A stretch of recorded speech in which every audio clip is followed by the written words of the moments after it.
Welcome to Grow Overload. I'm Anthony, and this is a topic I wanted to get to a while ago. Now it's a month later, and I'm finally getting to it here. But iFixit is dropping the partnership with Samsung.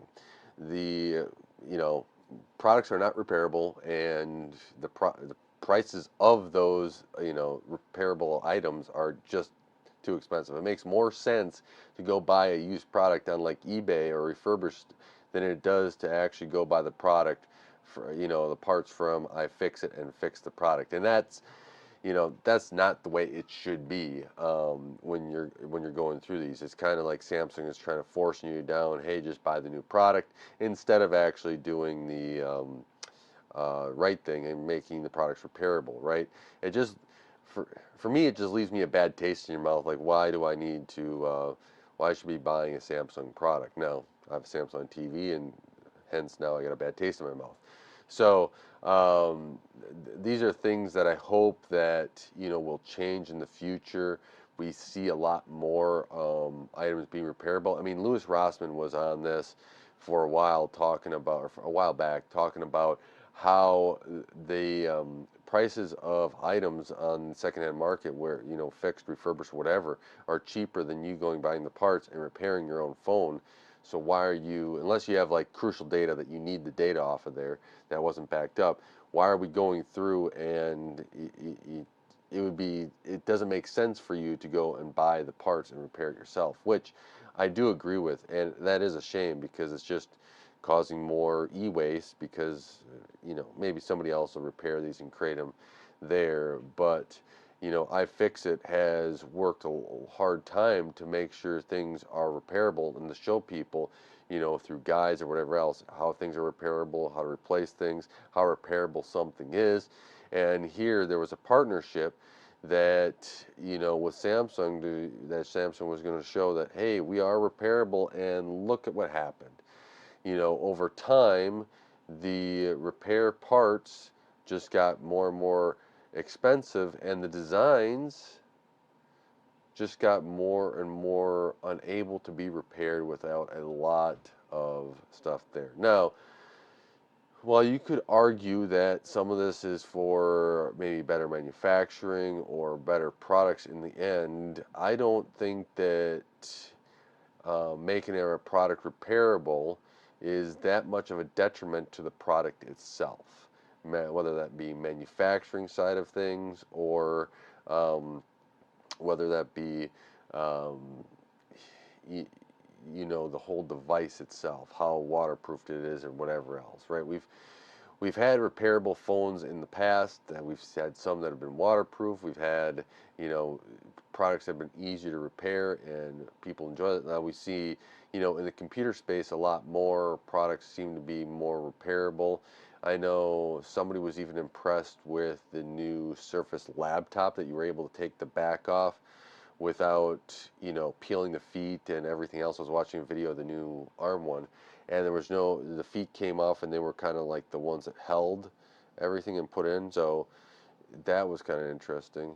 And iFixit will still sell the parts, so there'll still be genuine parts if you want to do it. But maybe, without having the manuals and everything else that iFixit will develop, other people have to do it, or Samsung themselves. I think that, you know, starting to develop a better product that is repairable is a good start for Samsung. I like to see more products be repairable. I mean, I do have an iFixit laptop. I do have a framework laptop that is repairable, replaceable. That and that sort of direction is what I want to see from companies. We've seen a huge Asus issue with RMAs and stuff of how that's going here at Gamers Nexus uncovered, and there's just a multitude of things. I think if we start putting in some effort here, companies, and you start making your products be more repairable and everything else, I think that you'll have more business in the end. Now, granted, they're going to say, well, we need to make money. Yeah, I do think that you can still make money and still have these parts available. You can even have a store of parts, and it could just even be as small as your capacitors, your inductors, your resistors that go on the board. You could even sell those, especially to um, these repair shops, they might enjoy that, and having those parts available.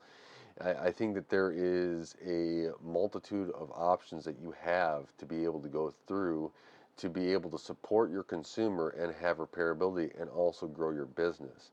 Because at the same time, you may talk out of your mouth that we want to be green, but if you're creating more e-waste, you're not being green on your end. What you run as your company may be green in the fact, but you have to realize that the longevity of your product is what really determines if you're green or not. Because if you're throwing it away, it doesn't mean, if people have to throw the product away, it just that's it's just e-waste, right? Let's say it's something that didn't have a catastrophic death, can still be used, and you're just ruling it obsolete because you know let's say there was a little chip in the screen, you just had to replace the screen, everything else ran fine. This is kind of going down the route of what the Microsoft's doing, saying that we want to be green and everything else, but at the same time making sure that Windows computers can't be upgraded to the latest OS by an artificial software check. And that goes to show you, you didn't really care about the green aspect. You didn't care about anything. You just cared about your bottom line. And I don't think that that is going to do and prove to be the winning formula in the end, because I think people are going to get irritated with it eventually. Hopefully sooner than later. I do hope sooner than later. But I like right to repair. I like to repair my stuff if I can. If not, I've sent things in to get it repaired. I think that independent repair does a great job overall, and might as well keep working until it officially is dead, and then hopefully that we can recycle it properly. So with that, thank you so much for watching Gray Overload and helping this channel grow. I really do appreciate you guys supporting and helping this channel grow. Don't forget to like, share, subscribe, hit the bell icon, and watch another one of my videos, as it really does help out the channel. And until next time, God bless.